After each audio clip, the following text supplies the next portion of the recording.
Hello, and welcome to the Raptors Republic special trade deadline show. It is not the trade deadline. We will obviously preface the show with that, but we are here. We told you guys we would be here. We did not flake on you guys. It is Thursday, February the 3rd. The trade deadline is, Oren, what day is it? Because I don't want to make myself look stupid. February 10th. And we'll have February a 10th. show at February 10th at 2 p.m. Nice. We will be going live, just like we are now. Today, I've got Adon Moss here with me from Raptors Republic, Kyle Brickman from Raptors Republic at Chucking Bricks. Please follow him. Please follow Adon Moss. And then we've got the guy who, Eating on Mike. Mr. doesn't even Eating want to on show Mike. his face right now. Oren Weisfeld is here with us as well, Raptors Republic's very own, as well as representing Complex Canada. Thank you all for being here. I don't know how we have, 20 plus people in here already. We've been live for like a minute, but that is super cool. We hope more will join us. The first thing, honestly, we're not going to waste any time at all because me personally, I'm only here for about an hour. The rest of these guys are going to hold down the show maybe for a little bit longer. No guarantees though at all because we might just say we'll wrap it up there. But we're going to get right into it and get into what we believe the Raptors will do at the trade deadline, whether we believe they're going to be buyers, sellers, whether they're going to stay put, some trade targets, some chatter we've been hearing. We're going to be sourcing some work that some of the best Raptors personalities have posted in the last couple weeks. So we have a lot scheduled for today, and we're going to try fitting it in all into this hour.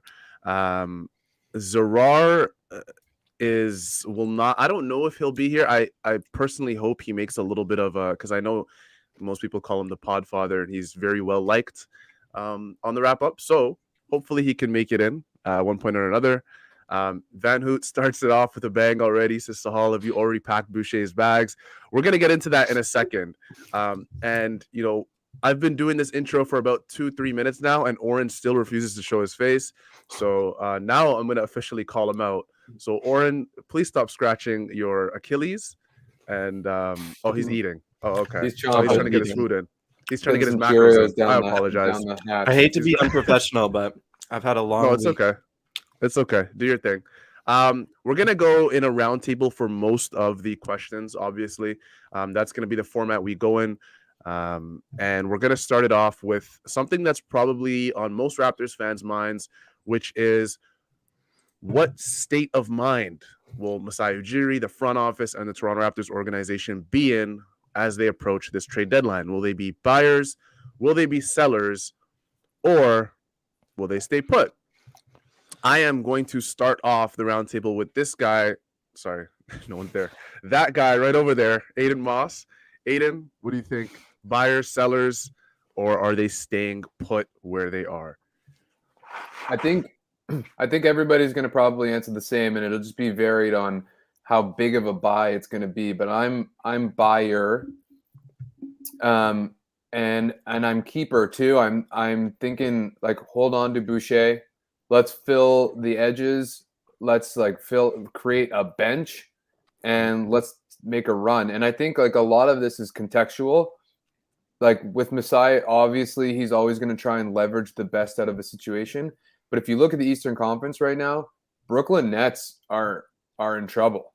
Milwaukee hasn't really shown anything. We know we can beat Miami. Chicago's in trouble with injuries. Like there is a small percentage, but it's a significant percentage where the Raptors are in the Eastern Conference Finals. I know that's crazy. I know it's crazy. I'm just saying that it's plausible. Okay, in the realm of possibility, it's a little bit lower. It's in the plausibility range.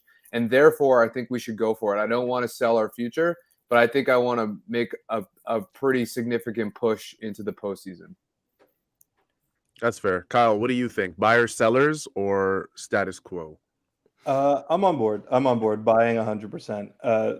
Like Aiden mentioned, Brooklyn Nets have lost 6 straight.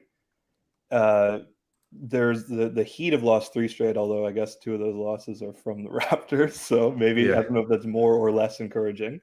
But in general, the East is wide open. The Raptors are 2 games back of the 6th spot, which is like the spot that avoids the play-in altogether. That's the the golden standard for Eastern playoffs. It's exactly what they want. I think that would have been, if you would have told me preseason the Raptors would finish, in competition for that 6th spot, I would have taken it in a heartbeat. And so I'm not sure about this Eastern Conference Finals talk. I mean, I guess you get into the playoffs and you figure it out. We'll see how they're playing then. But I'm on board for a move that doesn't mortgage the future. Okay, that's fair. So let's expand on that a little bit, because I think a lot of people have grown attached to attaching first round picks to mock trades that they have the Raptors in. Are you not including any first round picks really, no matter what, or would it have to take, an incredible role player or even a possible, I don't know, starter to come in for you to attach a first round pick or multiple first round picks? I'm not attached emotionally to any of the first round picks in the next couple of years. I'm fine. You can ship those out. My concern is when you're trading years and years of picks and swaps and stuff. This team is in a position where they have their star in Scotty, and you want to be able to, if necessary, blow up the team, go on a little mini tank and retool around Scotty in 4 or 5 years when Scotty's on a second contract, something of that nature. And it would be pretty foolish to trade years and years of picks and completely destroy that possibility just so the Raptors can make marginal improvements on a team that, I'm going to be honest, to me isn't a contender. But Oren, what do you think? Contender? I'm hearing that we're going all the way. That's what I'm hearing. Oh, wow. Taking it to the top this year. Here comes Mr. Optimism. Okay. Did you hear that from me? Yeah, a lot of people are saying that, dude. A lot of people are speaking. No, I think you're both right. Yeah, you don't want to mortgage the whole future for sure. I kind of always been of the mindset that, okay, trading one pick in this draft is acceptable, especially because it's not considered a deep draft and there isn't a realistic path of the Raptors tanking their way to the bottom of the standings at this point. But anything beyond that, I need like a star coming back if I'm trading multiple picks, because you can't trade 2 picks in a row. So it would have to be 2022 and then 2024. And it's like, is 2024 with global warming, are we going to be here? Is the NBA going to be here? Is Adam Silver gonna be the got president? Really dark, really fast. The point is, I think you're both right. Like, we're all on board for the Raptors to be aggressive and buy, and at the same time not leverage their future. But like, maybe we should get a little more into, for the people that don't agree with us, like, why should they be buyers? Like, why do you guys, like, I'm sure all of us were of the same position heading into the season, where it's like, we didn't see them as buyers. We saw them as sellers, and we saw them as more of a rebuilding team. So what changed for you guys? Like, Sahal, you can start. What changed for you where now you're in a position where it's like, I would attach a pick and try to go for it this year? Well, we mentioned that the East is more open, but is there anything that the Raptors have done? Yeah, I mean, the recent winning, especially, I want to say particularly the 2 wins versus the Miami Heat, have probably switched over my mindset more than anything. I mean, I always approached, I want to say even when the season started, I thought the Raptors should, approach the trade deadline as buyers if one of their bench guys don't really work out. And to be quite honest, I don't know if any of them have consistently worked out for the Raptors. Chris Boucher started off the year really bad, and he's been really good this last month or so. So, and then Utah's been in and out of the rotation. And then the rest of the guys really have followed suit. They've been in and out of the rotation as well. Champagny wasn't playing at all when the season began, and now he's in the rotation. But with that being said, would you be shocked if Champagny just didn't play 3 games in a row? You wouldn't. And that's kind of what's plagued the Raptors, inconsistency from the end part of the rotation. I think, to be quite honest, I'm with you guys in the sense that the Raptors have to be buyers, but I don't want them to make a hasty trade deadline move, which is not like the Raptors. That's unlike what Masai Ujiri does during the trade deadline, or really even during the offseason. I'm very afraid that we're going to take a swing at a rotation player that's either not going to fit, or we're going to give away Chris Boucher, who honestly has been really good this last month and a half for us. And overall, we're going to see, the team's output in whatever category decrease or just overall performance. I'm just scared that this trade deadline will be a negative. And that's the main thing that I'm kind of worried about. I know most people approach this trade deadline as Raptors fans and they go, well, we have Masai Ujiri, so everything's going to be okay no matter what we do. And of course I have that thought as well, but I'm a pessimist right now, and I'm very scared of what a surprise. What is to come. Yeah, because honestly. to be honest, I gotta equal out the optimism that you got. Like Oren probably thinks the Raptors are winning the championship. Let me be really optimistic then. Yeah, because this is actually why I asked the question. Is like, you hit on it. It's like the depth is so bad that there's a realistic chance that you get a couple bench players in here, or you move a guy to the bench who's starting, and all of a sudden this is like a very legitimate team. Okay, I didn't expect the top 5 to be this good. That's where I'm at right now. Like, and my mind is blown. Like, it's not just that they're better than I thought they would be, it's that they're like significantly better. And we've kind of had like this progression to getting to this point. So it hasn't been like a shock because it's taken 45 games or whatever. But like, okay, the season started off and Scotty all of a sudden is like a scorer. None of us expected that. And then he's been getting better at defense. Fred VanVleet and Pascal are both all-star caliber players. I don't know if anyone expected Fred to be. I think only optimistic people were like, Siakam's going to get back there. OG is kind of OG, but that's a very helpful and reliable player. And then Trent is the new story of a fifth guy who is just like vaulted himself into like a really, really helpful player that this team desperately needs. So to me, it's like, those 5 guys being as good as they are, I look around the East and I'm like, who else has a starting 5 that's like better than that? It's not a lot of teams. Not that I'm saying they're a contender right now, but it's just like you have to supplement them with some talent to give them a fair chance because no one expected them to be this good. They overperformed expectations. How do you reward guys who overperform? Yeah, the Raptors are a bottom 3, if not, they possess the worst bench in the league. If you give that team this starting 5 and even a league average bench, you're talking about a team that is well into the thick of the playoff race. Like, we're not talking play-in, 8th seed, 7th seed. We're talking like right up there, 3rd, 4th, possibly even 2nd seed.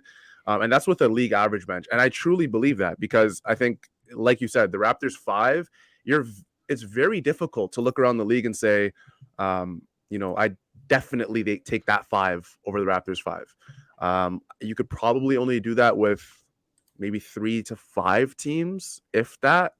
And even the 3rd, 4th, and 5th team would probably still be an argument. Like, I don't want to think of it on the spot, but possibly you take the Suns, you take the Warriors, you fully healthy, you take the Nets. I don't know if I take the Bulls, man. I genuinely would take the Raptors 5 over the Bulls 5. The same thing goes with the Bucks. I think it's tough. Like, when you get to the Bucks and the Heat, it gets super tough. But that just goes to show, if you were to really judge a team by its 5 best players, the Raptors are right up there with the rest of the league. The question is, how many guys do you target? Do you try and target 2 guys that you can immediately add into this rotation? And the question that I've been thinking of mostly, guys, that I don't really know that we've talked about a lot is, do these end of rotation guys for the Raptors really have value? Does a Malachi Flynn really have value around the league? He hasn't really played all that much this year. Does a Yuta Watanabe really have value across the league? I mean, it's easy for us to say, you just throw them in a trade with a 1st-round pick and you get back this player, or you throw them in a trade and you get back a 2nd-round pick. But I don't know if other executives are really valuing these guys like Raptors fans are. Kyle, what do you think about the value at the end of the rotation for the Raptors? Do you think they can kind of whisk something up down there? I think that the end of the current rotation, no, but there is that guy, that Slovenian man hanging out in Miami who has some value, and I think it's time to get into that. So I've got some ideas for a Dragic trade. Hold up. sure- Sorry. Yeah, I don't we think are getting way too. we can't go ahead of to specific trades just yet. Oh, I wanted to get into the Dragic No. slander. We're not doing that part yet. Well, Oh, okay. I'll say in general, the end of bench, no, but I'm 100% on board with moving any of them if you can. I just think the only person with any sort of value is Goran Dragic. Maybe Chris Boucher, but he's not necessarily the end of the bench. He's like in He's fact, right there at the he's top. the only person on the bench. Like Yeah. he's at the front of the bench. So Yeah. I can see maybe some team being interested in Flynn, maybe some team being interested in Dragic, but otherwise not really. Yeah. I want to comment. Like, I think Oren is kind of like hit where I'm at too, which is that like Freddie and Pascal are at or near their peak. Gary's like skyrocketed. Scotty's way past where we thought he would be. OG, etc. And I just think you have to be careful of like this like forecasting fallacy that like this window is going to continue to be open. You never really know, and you kind of have to act on the present. And I understand that Masai is not hasty in his decision making. He's going to bide his time to find the right piece, and that might not be this deadline. But I also think that I think he'll realize that with the 6 guys he has, Boucher is also probably playing his career best right now, I would say, in a more sustainable way. That he's going to seize on this opportunity. And I think part of that reason is because the way in which Toronto's winning is different than how it's won in the past. Like, we're closing out games. We're doing it in a grinding kind of fashion, albeit sometimes it's just Gary going on a heater. But I just wrote a piece today about like our post presence with our forwards. It's like the kind of style that we are winning games is more conducive to the playoffs. And so I think if we can build out a team that's a little bit more versatile and better prepared for a Joel Embiid or a Giannis Antetokounmpo, that like it's a worthwhile venture rather than just sitting and just letting these 6 guys burn out. And I also think that there's a middle ground where you can buy for now and buy for the future. The way the Norm Powell and Gary Trent Jr. trade went down is that like that was like a 1-for-1, and it bought us time into the future without foregoing the present. So I believe in Masai that he can kind of strike that balance. Yeah. 2 weeks ago, guys, Sports Illustrated posted a report that the Raptors intended to operate as buyers at the trade deadline. And a couple of really, intriguing quotes were in this article. And the first one is from Nick Nurse, and he says, quote, "We're trying to evaluate who exactly we are. And if you're going to try to add a piece or two, which you're always trying to do, what does this team need? We've got some guys that we really believe in, that we're growing with for the future, like a really good group of core guys. Those, I would say 6 for sure, or 7 maybe, would be guys we want to focus on. You don't want to do anything to disrupt that group in a huge way." So this leads us into our next question, or our next topic, which is, what do you guys believe is the biggest hole to fill for the Raptors? I'll start with Oren, because there's been some debate on this. Is it a big? Is it a guard? Maybe you just supplement. You get another wing because you already have these point forwards everywhere for the Raptors. What is the biggest hole that you would fill, Oren? Yeah, I think the fan base is pretty split on this one. Like from what I've talked about, a lot of people say guard who can come off the bench, who can give Fred some rest because he's been playing such heavy minutes, and to ask him to do that in the playoffs, like into the playoffs, and then to continue in the playoffs is kind of a ridiculous ask if you don't get him some help. And then also like some shooting off the bench and just some creation would be nice. But then there's also the argument for a center and just someone who maybe you can plug into the starting lineup, maybe not, maybe they just come off the bench, but they're more traditional than Precious in that you don't need to double team the post.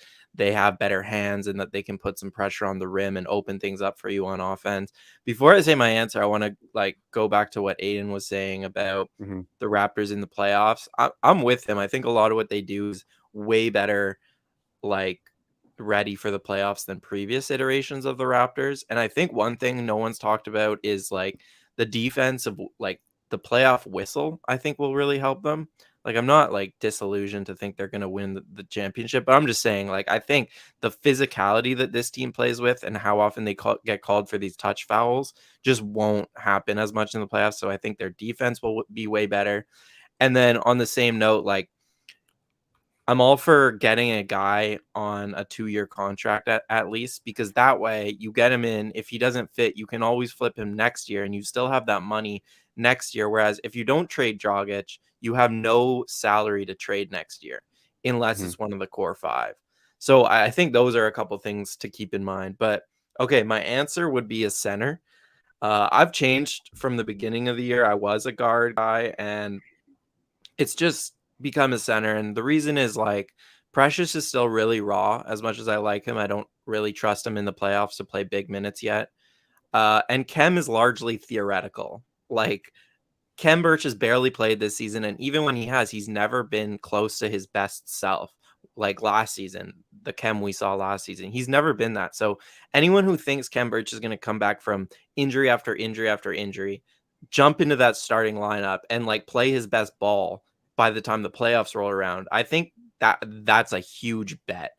So I want a non-theoretical center on this team. I think they would help immensely on both ends, you know, as a rim protector, allowing the Raptors to foul less and to help off the corners less, which they're really, really bad at both of those things. And then on the other side of the ball, you know, put them in the pick and roll, get some pressure on the rim. And then the Raptors on the other side are really bad at getting open corner threes. And maybe that would help them get some more corner threes and just give their perimeter guys more room to work with. And the other reason, before I pass it along, is that I have more faith that between Flynn, Banton, Utah, I don't trust Svi at all, but between those 3 guys, I think one of them can help you in the playoffs by the time that comes. And so I guess I have more faith in that happening than Precious happening.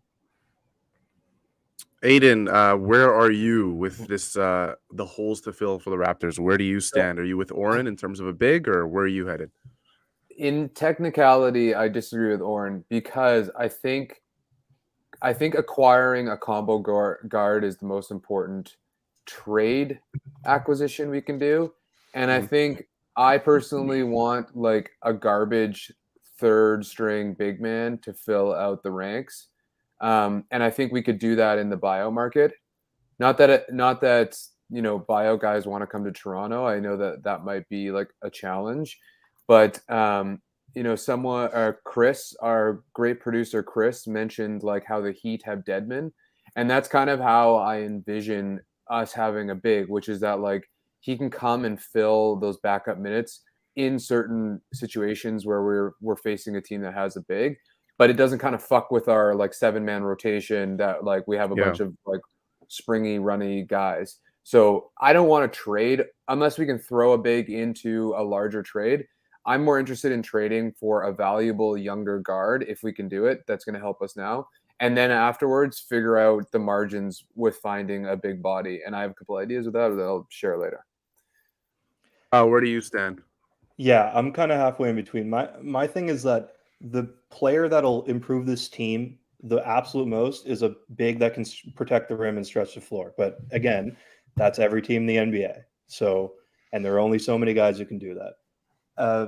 I'm with you. I don't think the number one priority is like a big who's good at rebounding and a rotation big, because Kem Birch is back and will probably be on fewer minutes. Chris Boucher and Siakam as a front court tandem is like working well enough, and Ochu is sort of mixed in. So that, I think, probably center, but there's still an issue with like, I don't need another center who can't shoot. I would almost prefer them, like you said, Aiden, pursue a guy on the buyout market who could, like, there are guys that you can pull from the G League that are just really good rebounders for Reggie depth. Perry. Shout out to Exactly. the 905's Reggie Perry. Get DJ Wilson back on the team. He was great for like 10 days.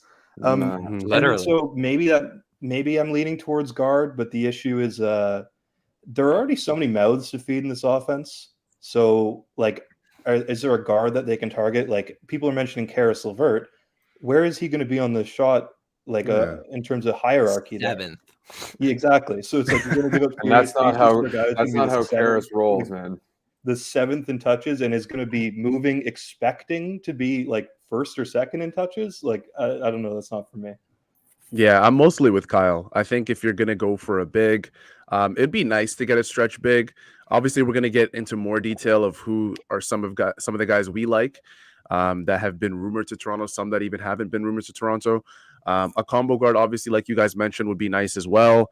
I really want to say a name right now, and he is, No name. from this country, but I'm not gonna go into detail more than that.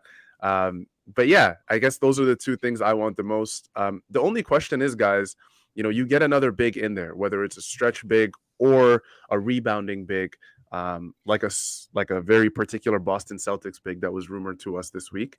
Oh, What would that phase Precious Achua out of this rotation completely? And that's a real question that Masai Ujiri and the front office has to answer. Do you want to acquire a guy that thanks for doing that, Don. Agrees with everyone.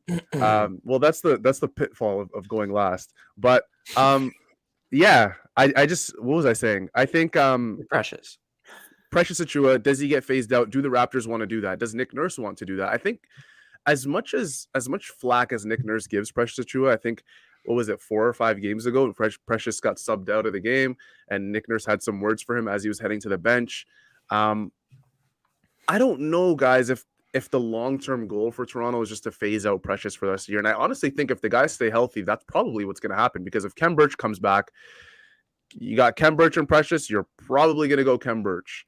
And then if you bring in another big, whoever that may be, that means Precious is probably going to be on the bench a lot more than usual. And I guess some fans are okay with that, but other fans are like, you know what? This guy's young. He has struggled a bit this year, but he has shown flashes here and there.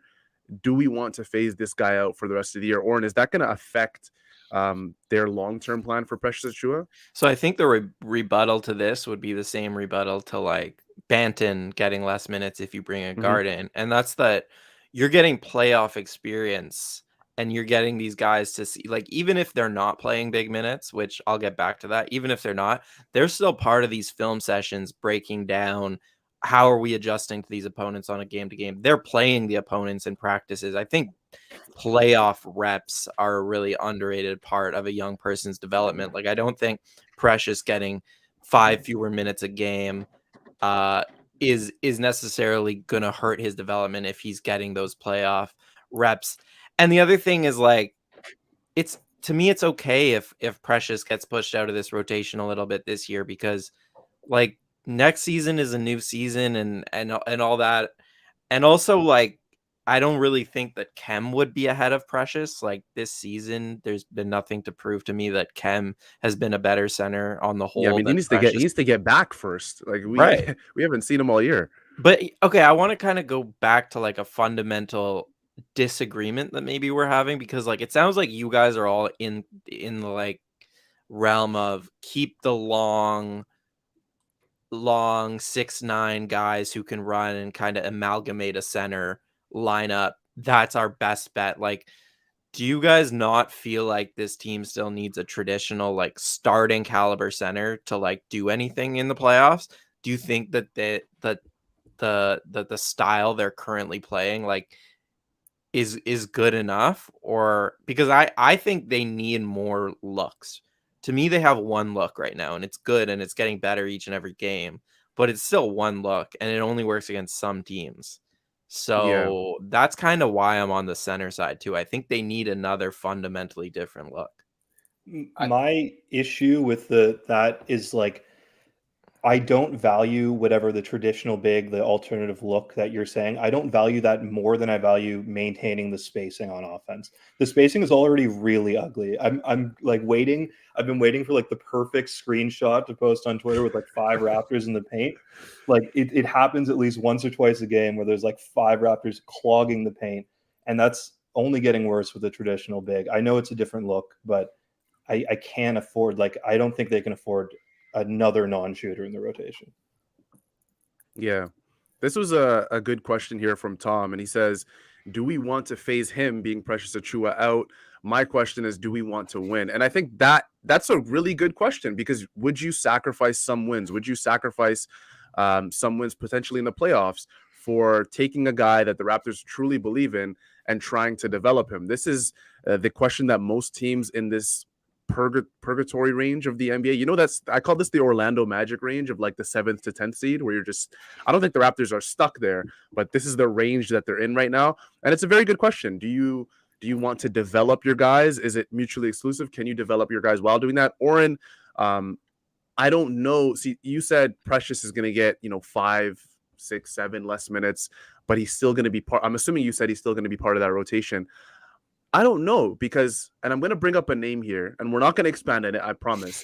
But if you bring up a hypothetical Jakob Poeltl into this team, obviously that means each big goes down in the pecking order because Jakob becomes the immediate starter.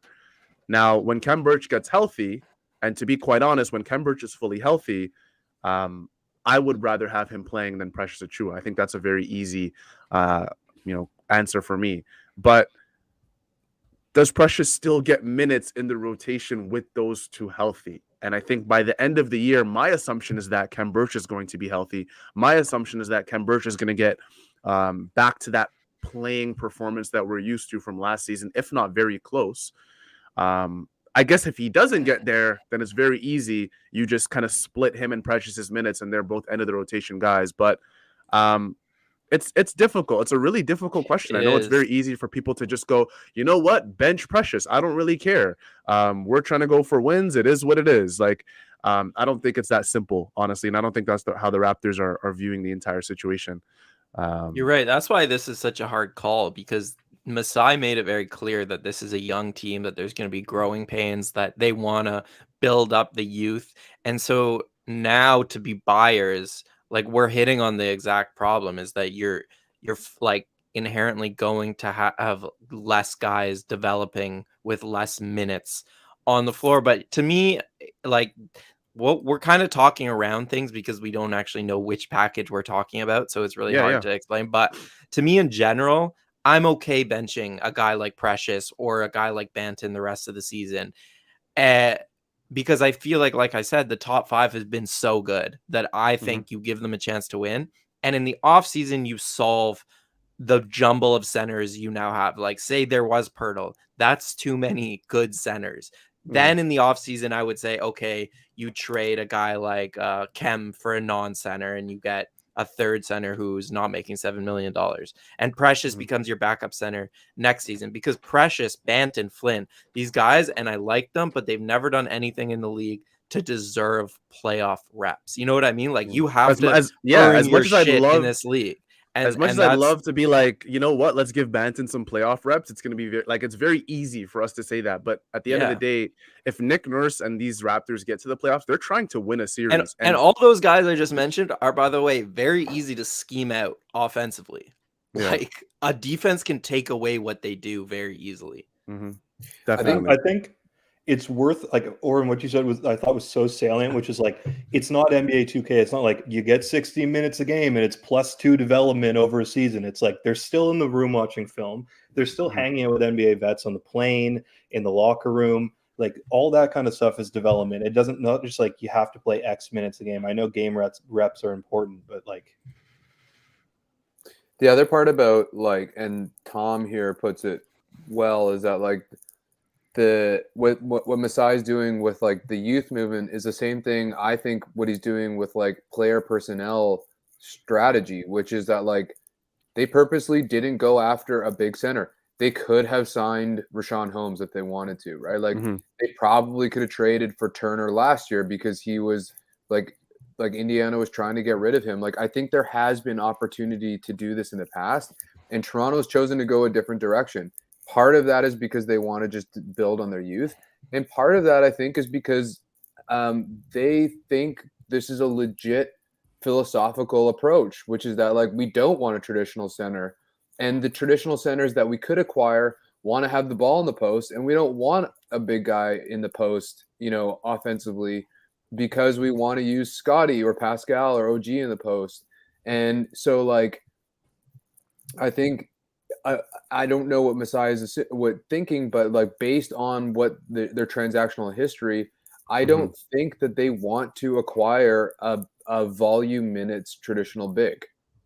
I disagree. It brings me back again to that Sports Illustrated quote. Who is that 6th and 7th core guy that Nick Nurse is talking about? We know the starting 5 when fully healthy. You know who it is. You know, it's Fred, it's Gary, it's Pascal, it's OG. And who am I forgetting? Fred, Gary, Pascal, OG, Scotty. Wow. People are going to hate me for that. Wow. This guy hates That's Scotty, crazy. everyone. Wow. No, don't do that, Oren. Oren, don't do that. Don't start with me, man.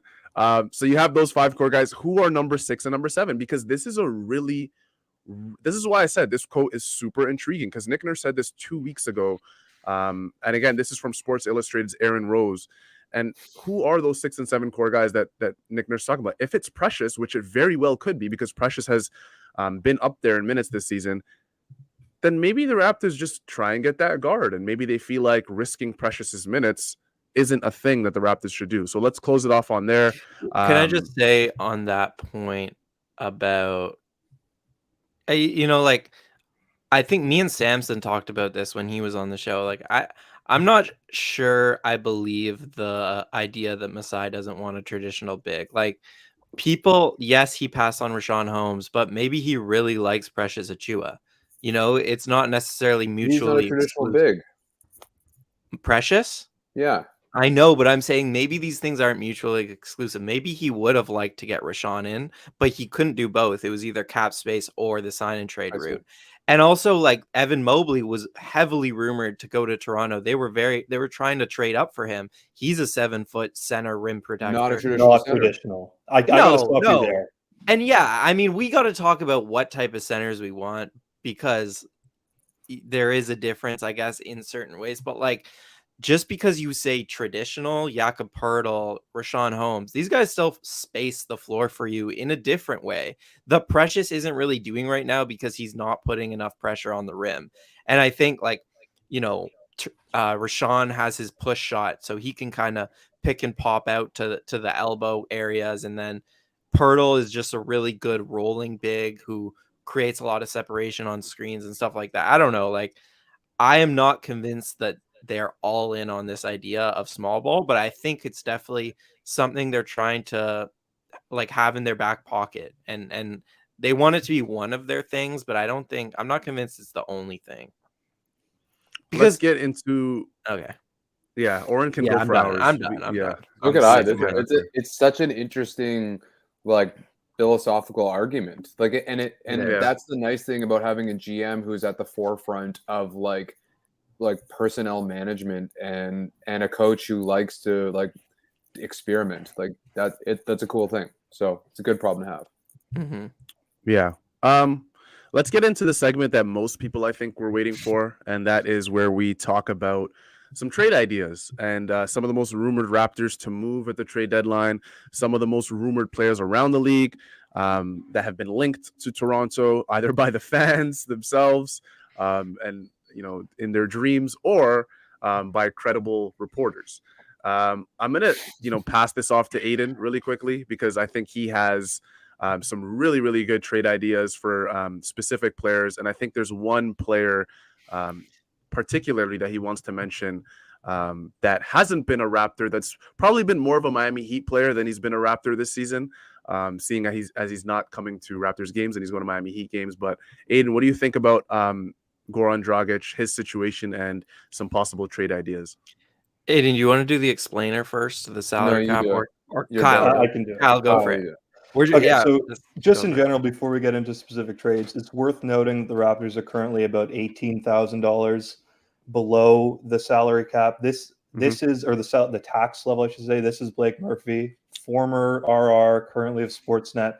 There's an excellent trade primer article that we'll put in the chat right now that gets way more in depth than we could ever do here. But in general, Sportsnet's finest, the Raptors would be looking to offload a larger contract because they still have room for players, which they'd like to sign onto their roster, expand, maybe buy out a couple players, etc. while still staying underneath the tax, the luxury tax. And we can talk about whether or not like this ownership could spend. They spent on the championship run. I'm fine if they're not willing to spend an extra millions and millions of dollars just for like a bench piece, but whatever. That's all the necessary information now. Let's get into. We start with. Let me just add a little bit to that. So yeah, what you're saying is that they want to take back less money than they're giving out. And one of the reasons they waived Sam Decker was because the actual $1 million, the $1 million that they saved on Decker could equal, like in Blake's estimation, like $17 million, because that's how much tax-paying teams will be giving back to non-tax-paying teams at the end of this season. So the Raptors are very heavily incentivized to stay under the tax, obviously, unless they're getting like a star player back. But so whenever you're making trades in the trade machine, you have to take that into account, because the Raptors are very unlikely to take back more salary than they're giving out. But at the same time, I'll say this: say you're doing a Goran trade where they're taking back a little bit more salary, that's okay, because you can then do a Boucher trade where you're giving a lot more salary. So it can work out if you do multiple trades. But yeah. I was going to say, just in terms of the ownership tax thing, okay, the Warriors last year spent an extra net $70 million to sign Kelly Oubre, who was a marginal piece. We don't have that type of ownership. It's okay. Not every team in the NBA has that type of ownership, but we should act like Oren mentioned, like they want to dodge the tax. We can't expect them to pay a tax for this team. Yeah. One last thing I will say before we move on is that this is something that Raptors fans look forward to a lot. It's Blake Murphy's Sportsnet trade primer. He obviously was formerly with Raptors Republic, so he has a lot of support within the Wrap Up family. And I'm sure a lot of you guys already know who Blake Murphy is. This is something that he worked very, very, very, very hard on. You will see that once you open the trade primer. So please, we want to direct as many people as possible to our friend Blake Murphy's trade deadline primer. You know, a dude was in his bag on Excel when he's like highlighting specific colors and stuff. I got to give him credit for like gave us a whole legend, Kyle. He did it all for us.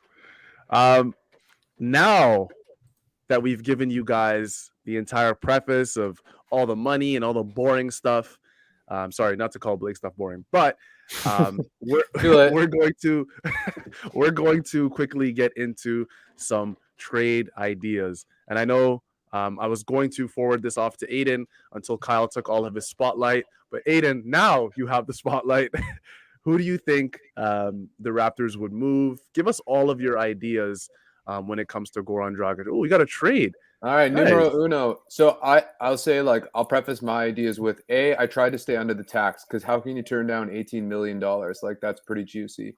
And I'm assuming we're not shipping Boucher when I'm doing these trades. So like I'm adding to the core. So my first one is the Clippers are in deconstruction mode.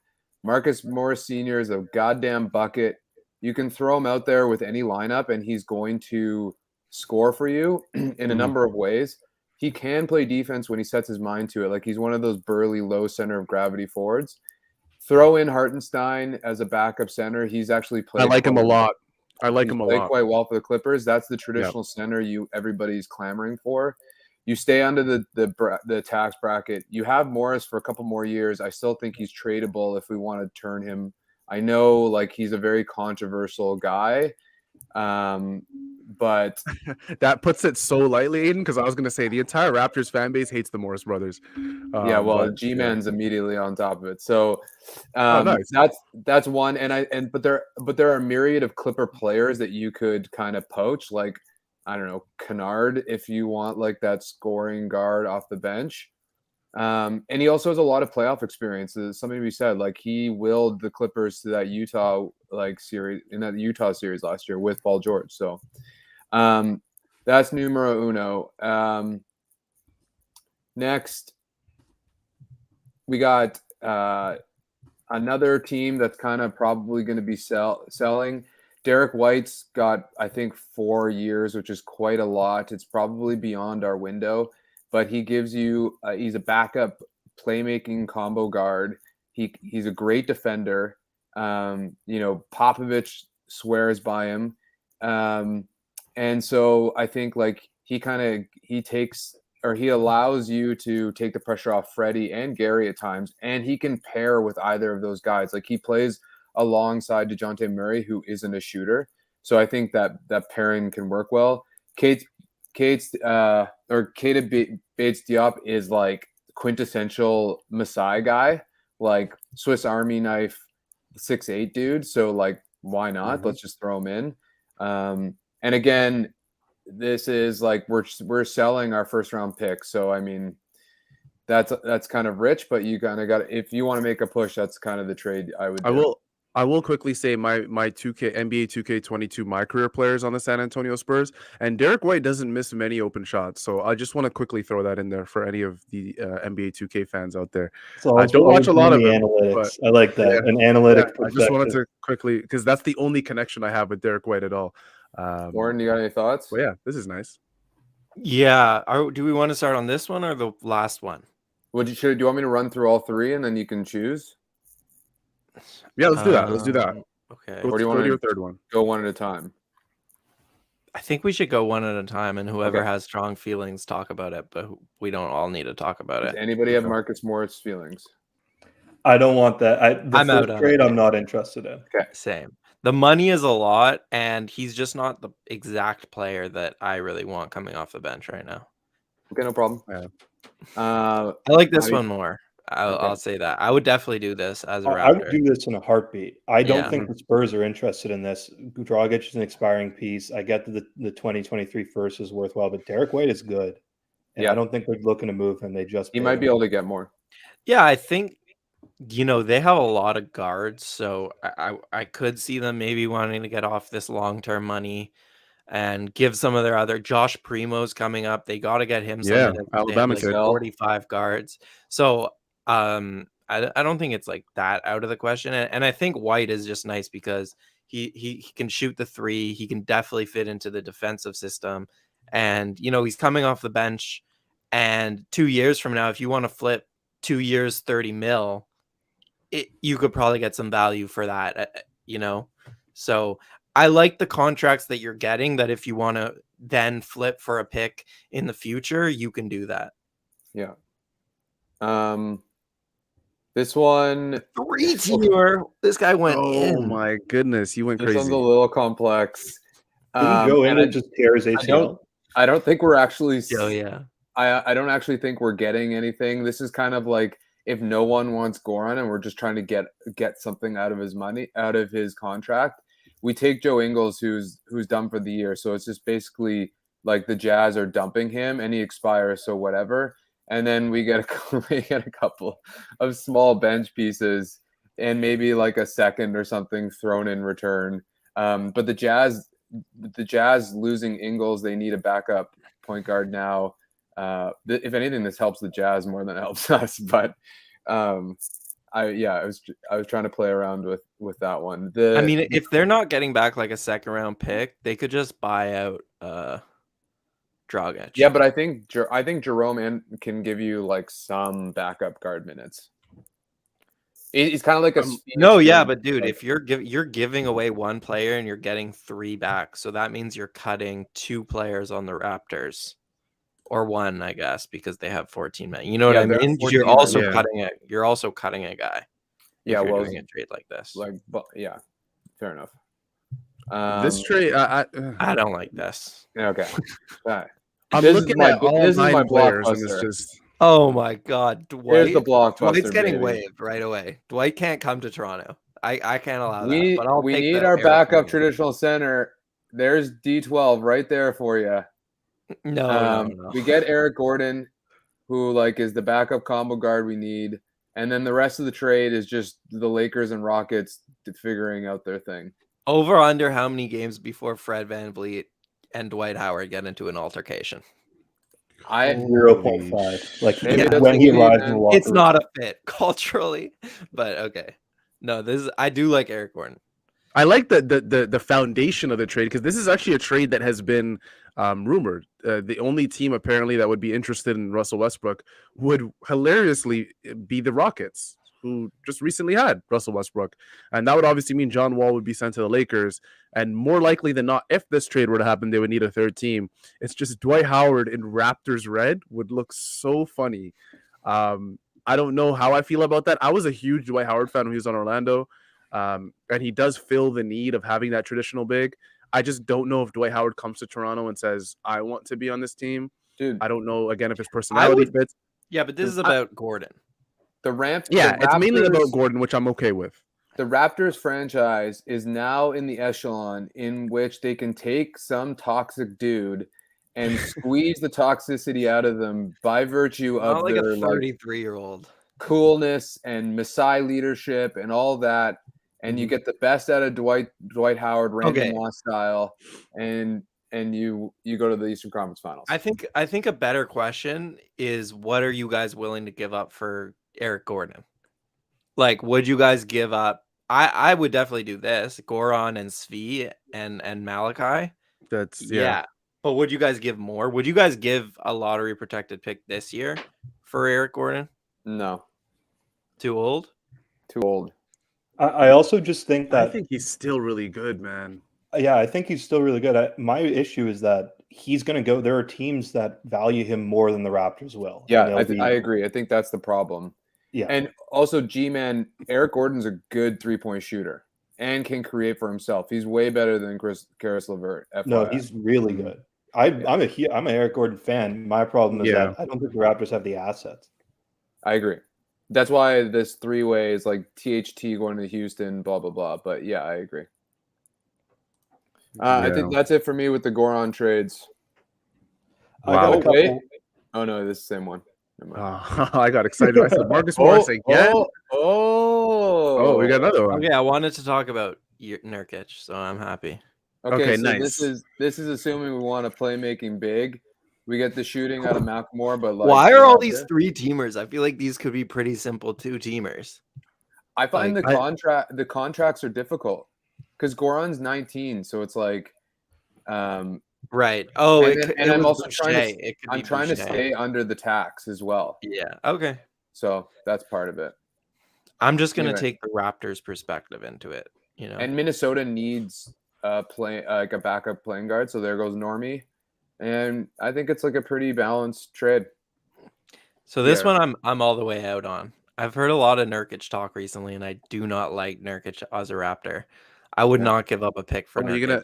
Are you gonna explain I don't think he's a good okay, like for all the talk about traditional center versus not traditional center, I still think you want in the Raptor system, you want your center to be able to do some things beside play drop coverage, I guess. And that's why I like guys like Pirtle and Rashawn who can fluctuate between a switch and a drop and a hedge. Like Nurkic, he's just not the type of player I like for the Raptors. And I think a first round pick is too much to give up for him. You know, and then you're going to just have to pay him again this summer. I don't see him being the long-term fix at center. And if you're paying a first-round pick for him, that means you're paying him. That means you see him as a long-term fix at center. I agree. And maybe there's ways to like limit that vulnerability. But I do think that Nurkic playing 20 minutes off the bench is like a way to like compensate for this, like we have nowhere to go to in the bench. You know, like you can run an offense through him as like your center, like as your centerpiece. I see what Oren's saying though. Like earlier, I didn't want a center, but I'm just throwing this out there because I've been hearing Nurkic's name a lot. Yeah, same. I like Nurkic in the sense that obviously if you run into the hypothetical Joel Embiid into the playoffs, you run into that classic, you know, big who can really change a game. Nurkic is probably a guy that you want. It's just I'm a little bit with Oren when Nurkic just kind of pigeonholes you into playing a certain style of defense, and I just don't. Obviously we're looking at this from the Raptors' perspective, so I'm not going to comment on who the Timberwolves or the Blazers are getting. Although I will say Norman Powell on the Timberwolves would be, you know, very strange, just because I wouldn't be shocked if Norman Powell does get traded, but you know, him on the Timberwolves with Anthony Edwards and all that would be kind of weird. But from this perspective, okay, Ben McLemore, you're getting a guy. Obviously, that's a 3-point shooter, I would say. I don't know what he's been shooting recently in recent years. I know he was on the Lakers recently. But the core of this trade would be Yusuf Nurkic. And what he does to your defense after playing a very particular style all season long, I don't know if the Raptors want to do that. Because the question is, you're bringing in Yusuf Nurkic. Will you start him? And the obvious answer is yes. And if you do start him, obviously, you have to tailor your defense to his strengths and his weaknesses. And Nurkic cannot do what Pirtle and a guy like Rashawn Holmes and a guy like Precious Achiuwa can do, and Ken Birch as well. He can't physically. So even offensively, you have to play him into the post. Like, he's a post up big. But he does a lot of high post action stuff. Yeah, he worked offensively in Portland. I just don't think that. I also, whatever. I don't want to be that guy, but like Portland's giving up like 5 of their 7 most valuable assets and getting like the grand haul of Dragic, Flynn. No, they got 2 first rounders and a first rounders in the 20s. The other thing I want to say is, like, in our trade primer article, I did a lot more conservative trades. I was just looking for more like thought provoking trades that can at least create conversation. No, I don't think the value's way up. Good. Thanks, I'm sure in the Laker cast they're trading like Westbrook for Van Vliet and Siakam package together. Like we're doing fine over here. Yeah, exactly. I got a couple here, Don, if you want to bring up the first one. It's a sort of a variation on what you were talking about earlier, Oren. By the way, before you start, Kyle, I will say we've been live for almost an hour. And I don't know how we have 200 plus people here on a Thursday afternoon. We really appreciate the support. This is insane. If you're from Ontario and you're watching this, there's probably a lot of snow outside your house. So I understand why you want to be inside, or if you're at work and you're kind of sneaking the stream in, we appreciate that. Just don't get fired for wrap up, because we don't want any of that happening. Thank you guys for watching. We really appreciate it. Like if you haven't already. Subscribe to the channel. Yeah, we have someone in the background. I'm not going to tell you guys who it is. You could probably take a guess. If you're a wrap-up part of our family, you probably know who it is. But he's telling us that the likes aren't really there for the amount of viewers. So if you can like, and Kyle, the floor is yours. Go right ahead. This is the first. This is sort of a variation on the trade that was proposed in the Sportsnet article. Gary Harris for Goran Dragic. Lottery protected first next year. That would convert. You can't get that in depth. It would convert to a second the following year if it was a lottery pick. Essentially, the Raptors get that guard we were talking about. Decent shooter, athletic. Actually has played like significant playoff minutes in Denver. We're not talking NBA Finals minutes, but like significant playoff minutes. They move on from Dragic. It really is just Orlando being paid that lottery pick, because I assume they'll buy out Dragic. Yeah. One thing I will say quickly about Gary Harris is, damn, did he take that money and run? Because Denver paid that guy. I forgot what the original contract was, but he does, obviously, you can see, has a year left with about $20 million on his contract. It's really tough for me to give up next year's first round pick for a guy like Gary Harris. But to be quite honest, Kyle is probably right. If you attach a first round pick to Goran Dragic, which is probably something that you're going to have to do, these are the type of guys you're looking at. You're not looking at like instant starters walking into your rotation. You're not looking at Deal. Yeah, you're not looking at that. So Dragic hasn't played all year, and the only times we've seen him are courtside at Miami Heat games. So guys, I just want to say this is a lottery protected first, meaning that if the pick lands in the lottery, it stays with the Raptors. We're talking about a first round pick that'll be likely in the 20s. Yeah, I just don't know if I want to pay Gary Harris. Like, I am surprised looking up his numbers that he's shooting 38% on 4.9 by far career high attempts this year. So he's shooting the ball really well. But nice. Are you confident that he's going to keep shooting the ball that well beyond this season? Like, I don't know if I want to be the team to pay Gary Harris the next couple of seasons, because you're kind of locking yourselves in at that point, salary wise. And if he becomes a bad asset, then to counter that, Oren, I think the quality of shots on the Toronto Raptors is going to be a lot better than he's getting with Orlando. The spacing in Orlando the spacing in Orlando's tragic. Like it's not great. is So I ours. think so so I think to be quite honest, he's coming off of the bench clearly with this trade. You're playing with a guy like Fred VanVleet. You're playing with a guy like OG or Pascal or Scotty. The looks are going to be a lot better. So if he's shooting 38%, I would assume that he would shoot in that range, anywhere from 36 to 40% for the rest of the year. The other Yeah. thing, Oren, about the contract though is like, what's Gary's market value right now? Because we all know he's like totally like a shell of himself and is kind of building his value back. So he might be the kind of guy like that. He's like 3 years, 30 mil. In which case, he's very like tradable if it doesn't work out. Yeah. No, I don't hate it. He's a Ute as well. He's quite young. Let's get this next one up here. Guys, if you want the real blockbusters, they're coming towards the end of the show. I know we have some ideas here. This is, again, a variation on a Sportsnet trade. The difference is being that previously the Raptors are giving up 2 seconds. I decided it probably makes more sense to give like that pick swap, meaning that Atlanta has the option to swap picks with the Raptors in 2023. But it's basically Atlanta getting off of the bogey money, the Bogdanovich money, in exchange for Goran Dragic. I would give a first-round pick to Atlanta. Forget the swap. I would give my pick this year to Atlanta for 100%. I think he's underrated. Like in a lot of ways, I get that the money is pretty high, and maybe they want to shake stuff up and get off that money, but he's still a really good player. So I don't see why his value is that low that they're getting off money. For me, I'll trade a first-round pick for Bogey. I think he'd be a perfect player off the bench. Lewis, correct me if I'm wrong, Oren. Really quick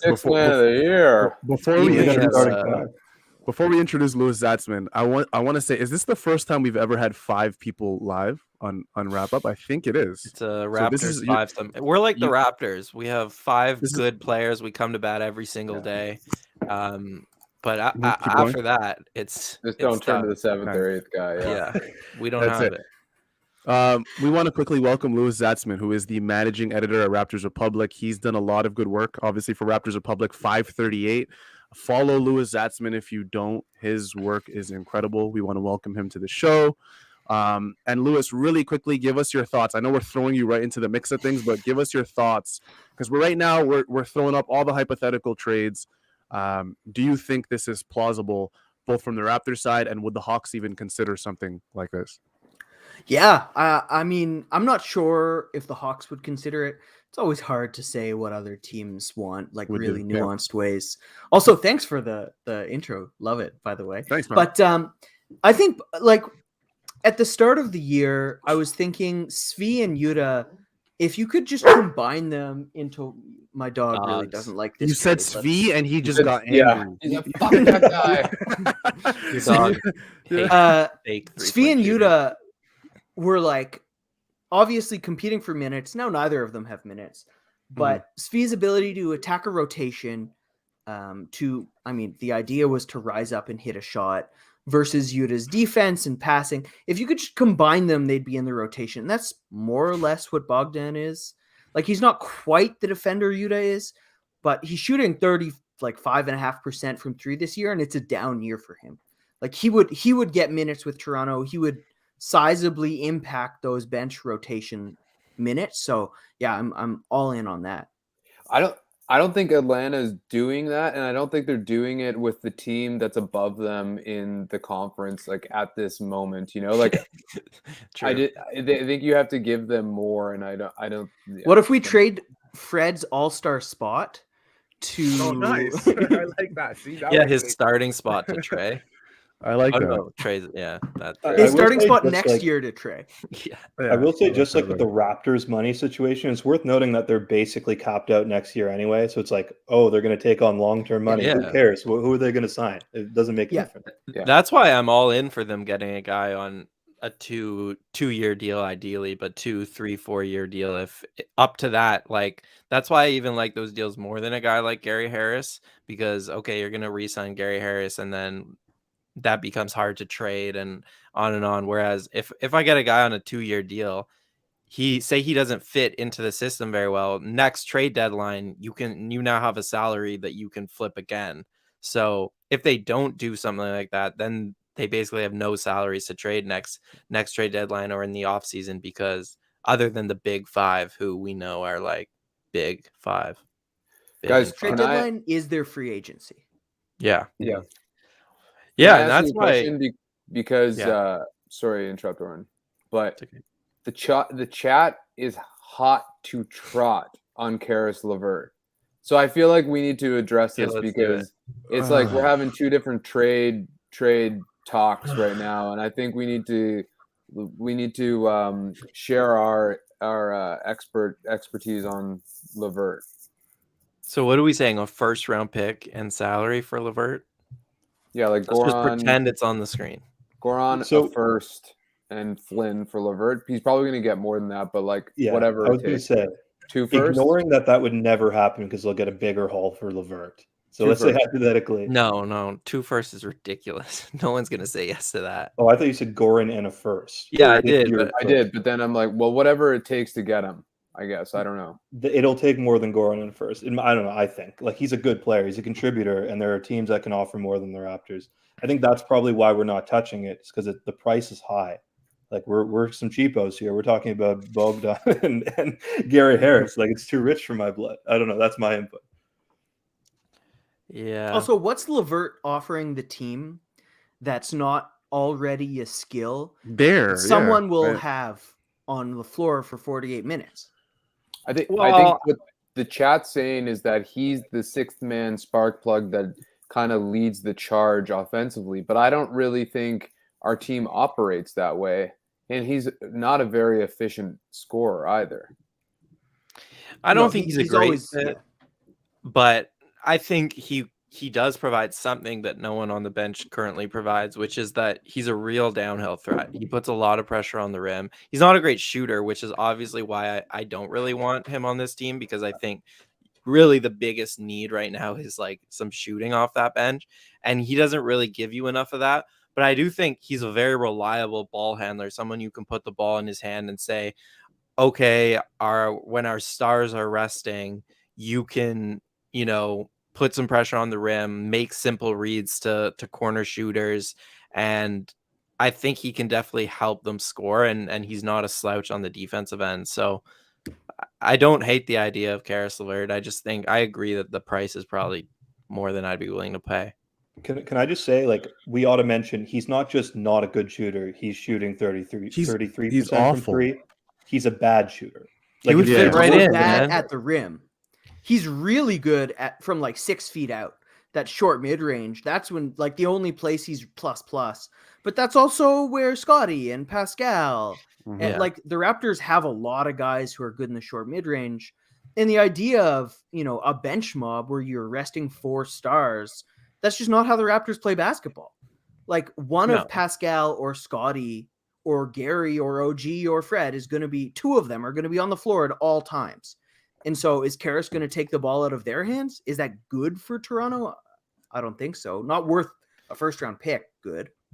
I think when it comes down to it, you look at Karis LeVert as a player, inefficient shooter, cannot, obviously, like Kyle said, shoot the 3 ball well. 33% for a guy that's his size, that's been in the league for as long as him, is not good. Like that's really like not good. High volume as well. The pros are obviously that he has the skill set to play 1 to 3 for a team. He's a very good ball handler, which is kind of what the Raptors lack off the bench. But to be honest, Oren said, the Raptors lack a downhill threat off the bench. The Raptors lack everything off the bench. So, I was going to say he would fit right in with his inability to shoot. They would welcome him with open arms. I mean, he's shooting 63% at the rim this season. So that's a lot better than anyone coming off our bench. Can we trust his kidneys though? And like long term, I definitely want the ball in Scotty and Pascal's hands, but I've definitely seen games this season where Fred is the only one who can reliably bring the ball up the court.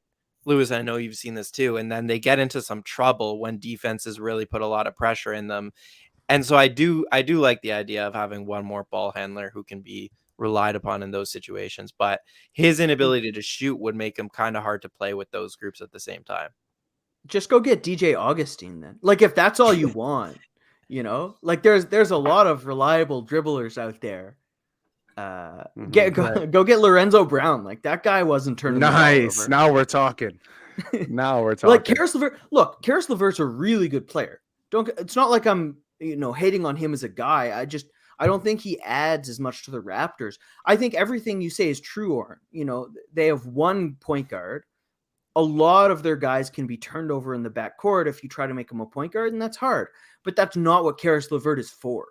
That is a huge overpay if that's what you're trying to trade for. That's fair. That's a fair point. Can we move on to a question I have, or does anyone have last thoughts on Karis? No, you can move on because I have to go very soon, and then Lewis is gonna just take over. I'm just gonna create a banner. Let me just create a banner real quick. We just need a quick drum line real quick. So, okay, let's assume that the price for these three centers is relatively equal. We can say something like Goran's salary, or in the case of Pirtle, it would be like Boucher's salary, a first-round pick, Flynn, and then maybe Achua. We don't actually have to debate the actual trade package right now, but you're giving away some significant young players and a pick for a starting center right now. So maybe this goes back to your fundamental belief in if the Raptors even need a center or not. But out of these three guys, assuming the price is similar and Turner's price is probably the highest, who do you guys like the most and why? Pretty basic. Lewis, as our guest, take it away. Oh, this is hard. It is hard. We have to. Stand pat is my my always default. I have to choose one. Yeah, you can't hedge. There's no hedging. Okay. I think probably Turner. I don't think he's the best player of the three, but I think Toronto is just so unbelievably starved. And Adon, you wrote a really amazing piece today that I was hoping to bring up sooner rather than later. I'm bringing it up real soon. The idea of they're inverting inside out, and they want their smalls, so to speak, they're gigantic, but their smalls posting up and their bigs around the arc. Completely agree with you. Precious gets a lot of open looks, Khem Birch, completely uncontested in the corner. And Turner is the best one at being able to make opponents pay for that. Just in terms of their talent as players, I think Turner fits in the best. Pirtle's a ridiculous defender. He'd fit in so well there. Holmes, ditto. Holmes is probably the most talented offensively of the three. But I think Turner might match best what the Raptors are trying to do. Lou, if you wanted to stand pat, so we talked about this earlier. What's your philosophy heading into the deadline? My philosophy is try to get a Gary Trent Jr., not the player, but the situation where it's your free agency, right? Yeah. So if you want to add a player in free agency, go rent him and see what you can get. There's nothing wrong with overpaying a guy if overpaying is the only option. There's no overpay if the other option is not having the guy to begin with. Turner fits in there, I guess. But the price can be prohibitively high, particularly because I don't think Turner makes the Raptors a championship contender in the short term. And so in that case, if it's a first or even more than one first, I'm not sure if that helps in the long term either. Lewis, you must have missed the beginning of the show. The Raptors are already a championship contender. I don't know. Yeah. You didn't hear us. My mistake. We're going all the way this year. No, I'm going to stop us really quick, you guys have strong opinions? Yeah. I'm just going to pause us really, really quick because I just found out some really cool information. I don't know if I've even mentioned that Don Yang is producing our show in the background. If you are with us every single night after Raptors game nights, Don and Chris are our two producers. So thank you to Don for producing the show. And then Chris, who's not with us, who was in the comment section earlier, it is his birthday today. Oh. So I want to quickly just shout out Chris and say happy birthday. If we can we get a happy birthday, Chris, in the comments? Or a song. It is happy birthday. Happy birthday. And then we clip it as its own YouTube video. So well, he'll watch that. Yeah. He'll watch. He'll definitely watch. So I just want to quickly say happy birthday to one of our two producers. And then obviously thanks to Don Yang, who's in the background doing all the great work as well. Let me ask you guys this. Does anyone disagree with Lewis that Turner would be the guy out of those three? Go. Yes. I cited your piece, Aiden. What is this? I really say don't why like first, Turner. Is Aiden? my problem. Can I say why first? Yeah, you go. Okay, so this is the thing with Miles Turner. We acquire him for whatever the package is, guys. And the thing we've been hearing with Miles from the Indiana side over and over and over again is that he's not happy with his role. And when a guy says he's not happy with his role and his roles, he feels like his role is being minimized and he can be a much more impactful player. That usually means he's not getting enough shots. Like that's an easy way for him to say, I'm not getting the shot volume that I want. Now, Miles Turner is going to come to a Toronto Raptors team who's obviously more competitive than the Indiana Pacers, but his role is likely going to be the same in Indiana, if not lessened by just a little bit. Will Miles Turner be happy in that situation with Toronto? And I think that's a real question that people have to ask, because this is the primary reason why Miles wants to leave Indiana. This is why over and over again, we keep hearing Miles is a guy at the trade deadline. Feels like it's been happening for 10 years straight, even though he's been in the league for 7 years, 6 years.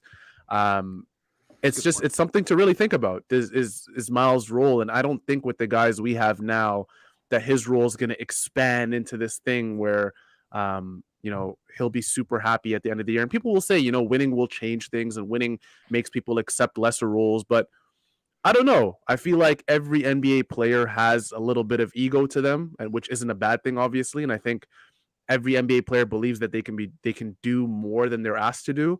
And I think Miles is looking at this personally as a situation where I want to go to a team where my role is going to expand and I can be the player I think I can be. And I don't know if he can do that with the Toronto Raptors. So, Can I just I just wanted to throw that in really quick.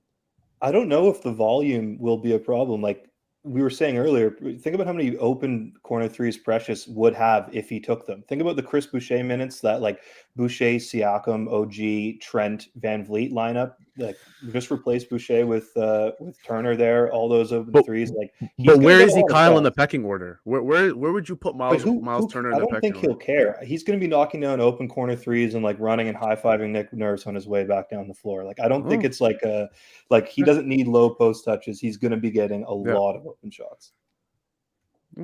That's fair. Just putting it out there. You guys remember that story about Zion being furious about being serenaded?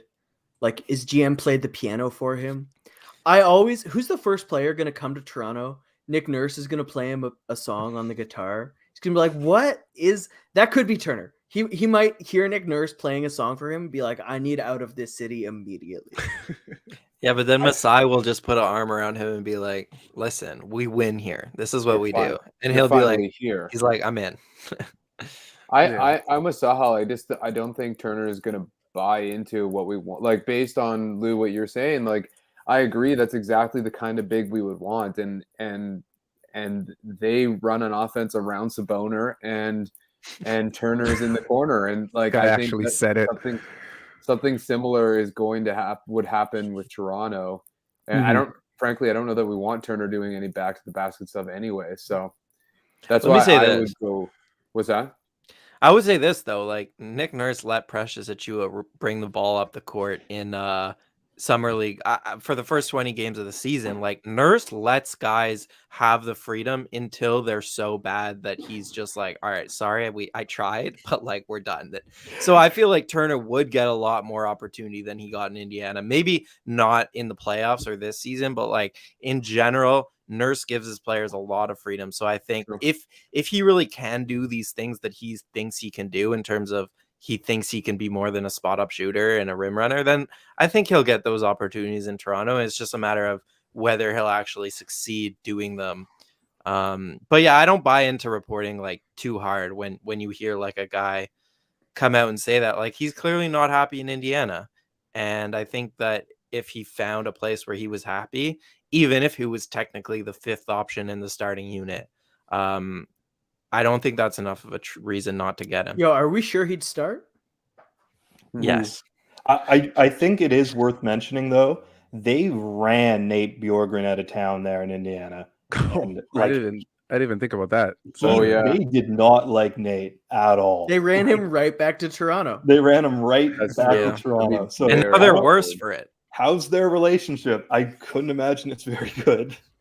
Before I We go, know- guys, because I gotta we go know- really soon. Yeah. Sorry, Aiden. This is the second time I'm cutting you off. So I'm Okay, not dude. picking on you. This is not No. personal. Really quick, I'm gonna go with Jakob Poeltl. I think he's a premium Kem Birch. I think Kem Birch, when healthy at his best, is the perfect fit with the core guys that the Raptors have. And I think Poeltl is an even better version of that.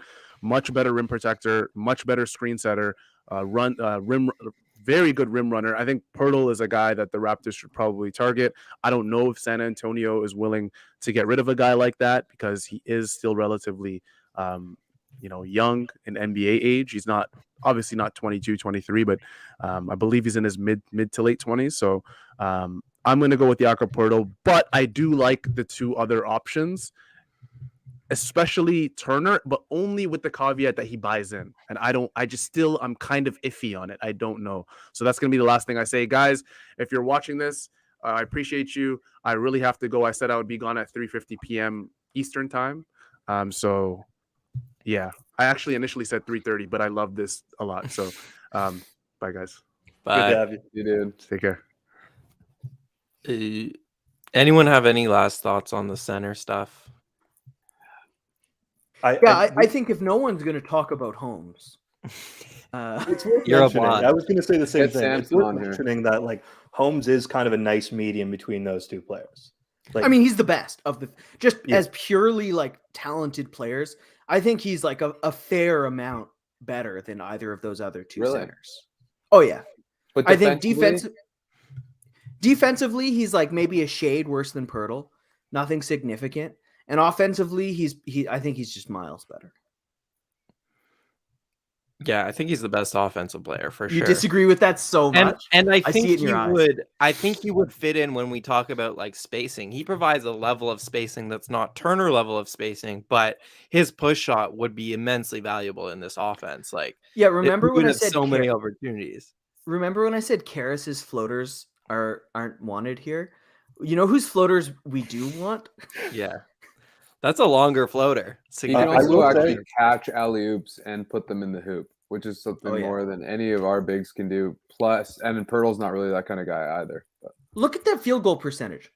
Yeah, I Our was gonna say. highest field goal our best shooting center is what?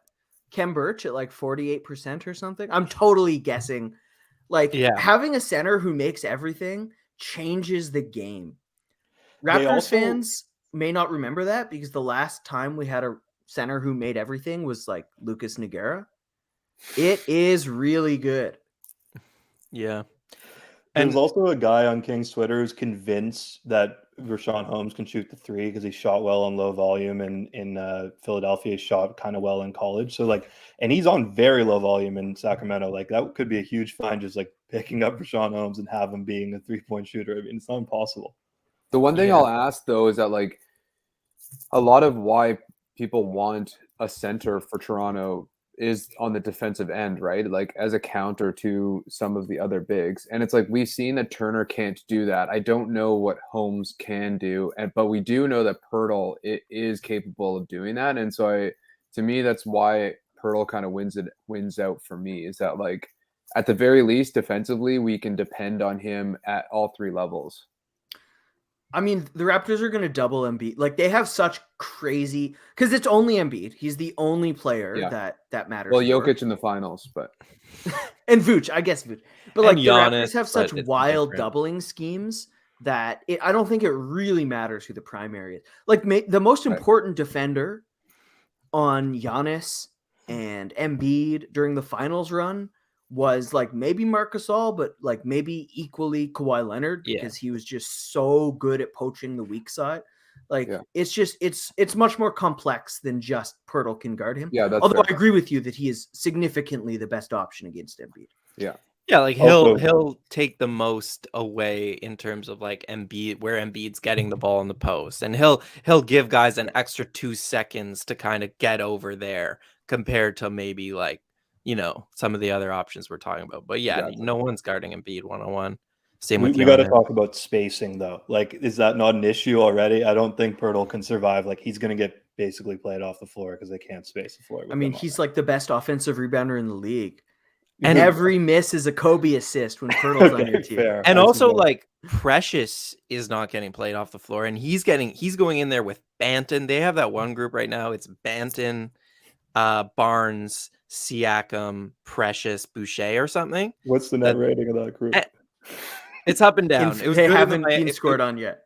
Yeah, it was good last game against Miami, actually. But I guess I'm saying if Precious can survive in these lineups with little spacing, Pirtle's like gonna dramatically improve those type of things. And it's not perfect for sure. And you're gonna have to figure out who am I starting and all those conversations. But I think Pirtle improves your spacing to what they have now, right?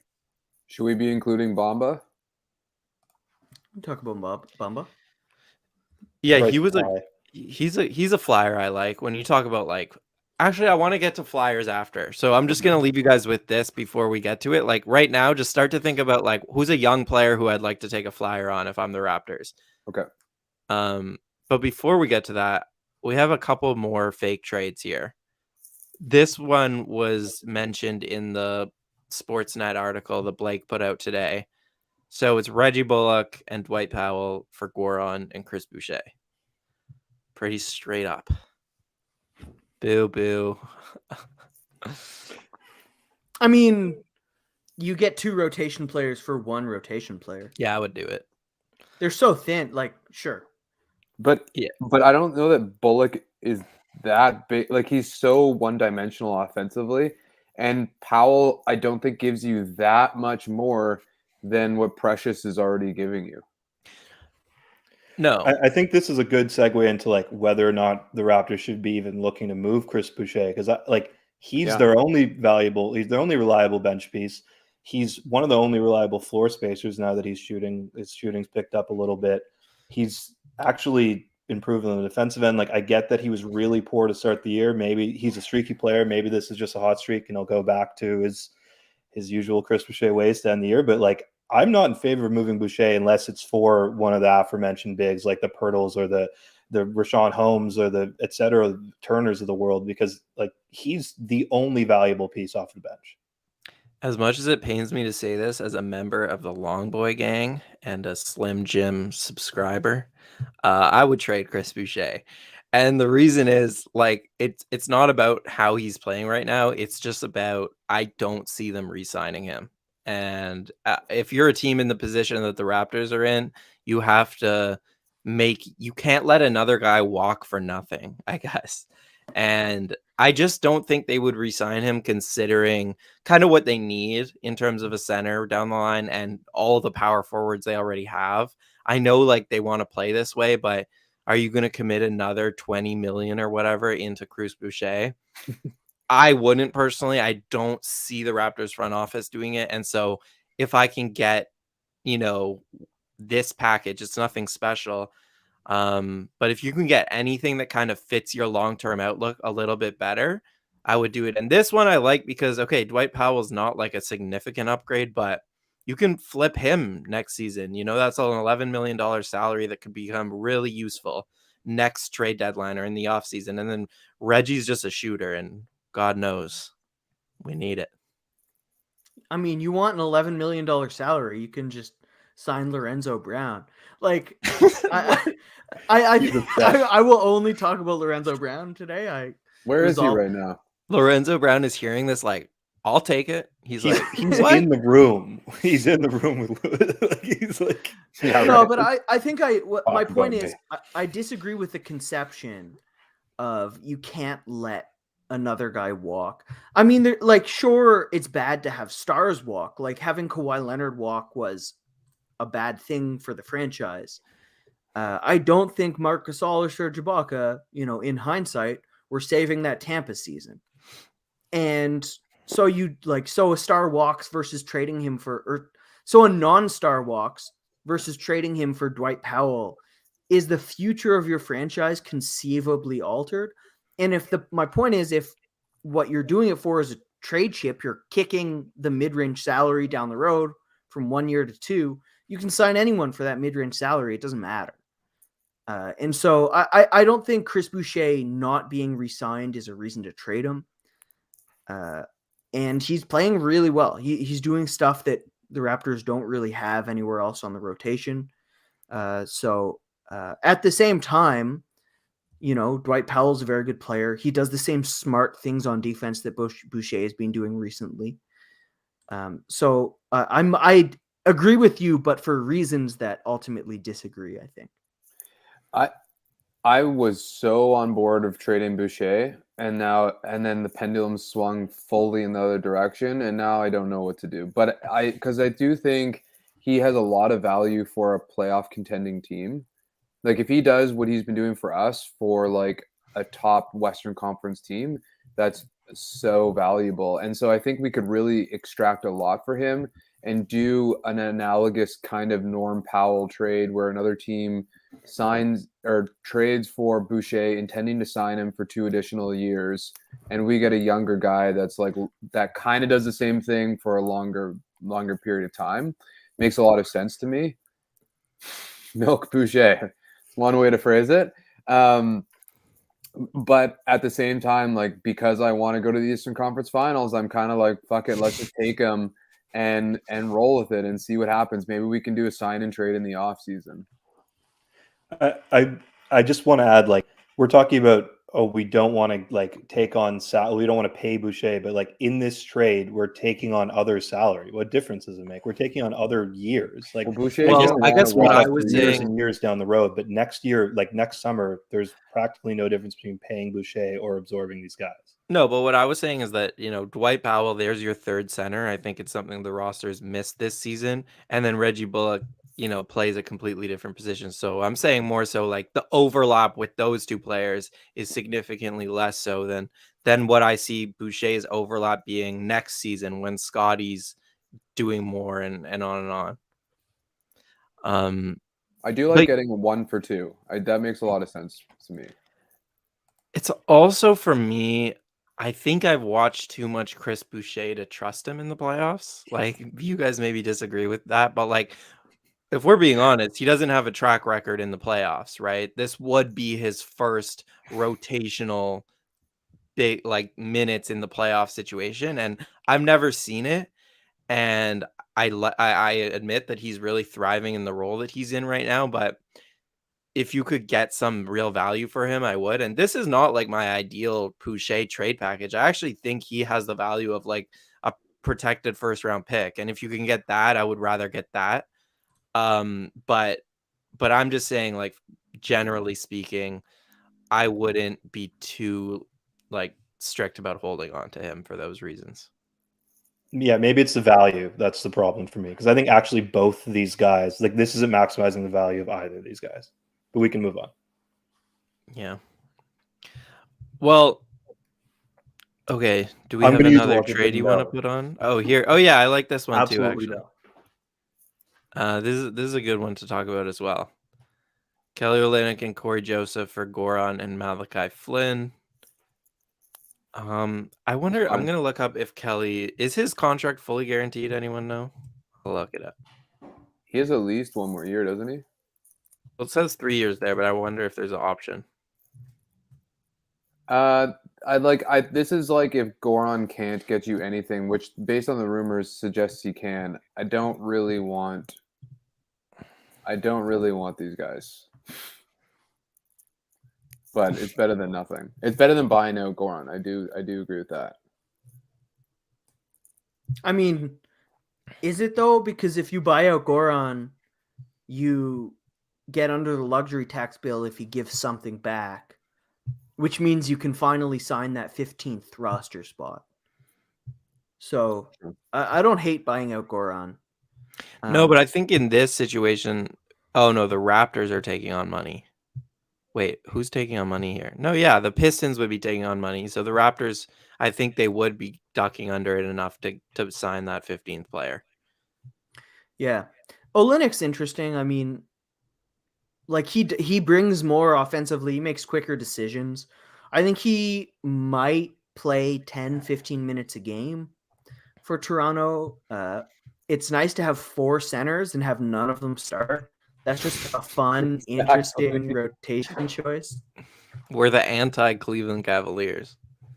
And they're all undersized. It's not even like they're centers, you know? Yeah, 4 small centers. It's perfect. Yeah.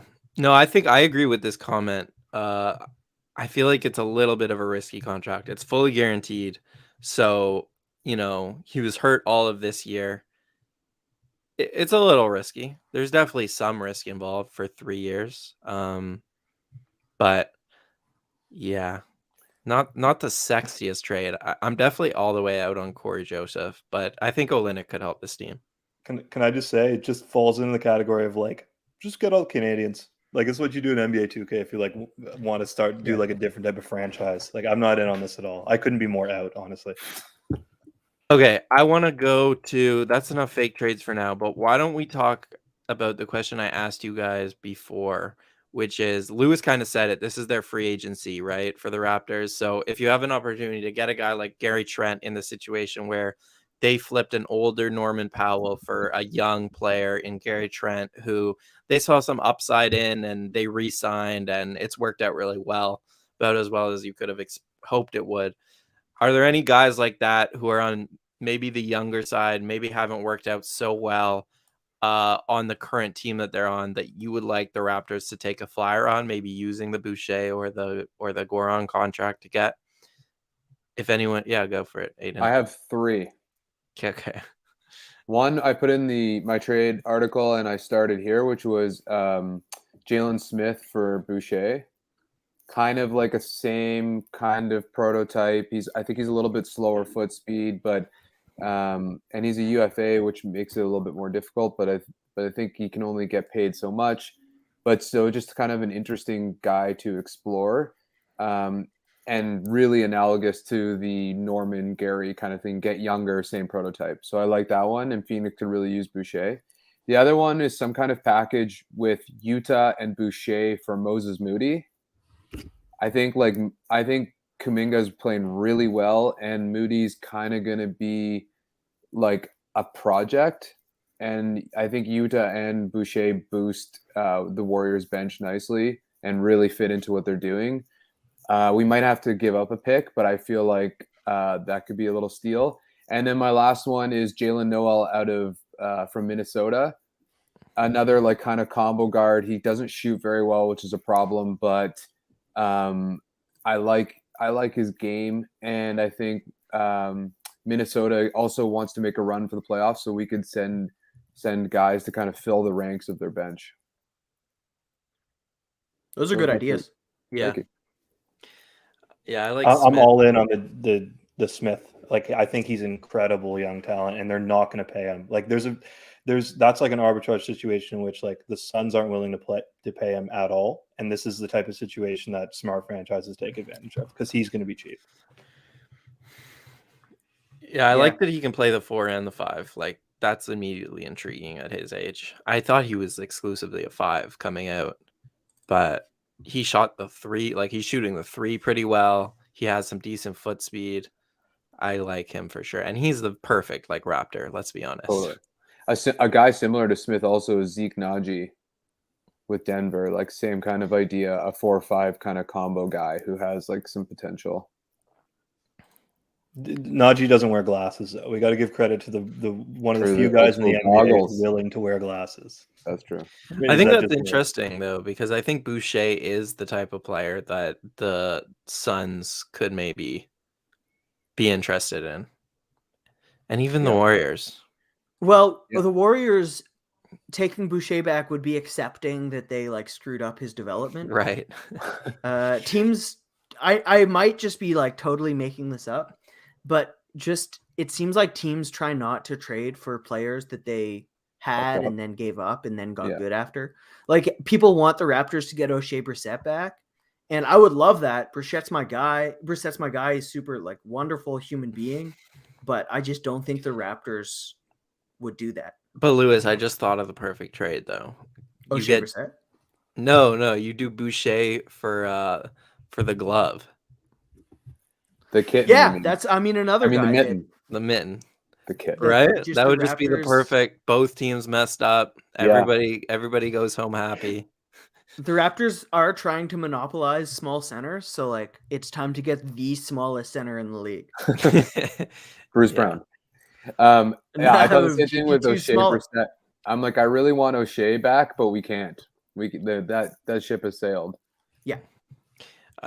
Lewis, or do you guys either? Any of you guys? Yeah, I mean, Minnesota has a lot of really interesting, talented guys, but it's hard to know. Like Naz Reid, for example, if you asked me a few months ago, I would be like, man, throw the farm for that guy. But now I just don't think you can get him out of Minnesota. And so Noel's a more interesting name out of Minnesota. It's like, I think theoretically what you were trying to do, Aiden, young guys who are on teams that are competing where they're not ready for their growth is the correct move for Toronto.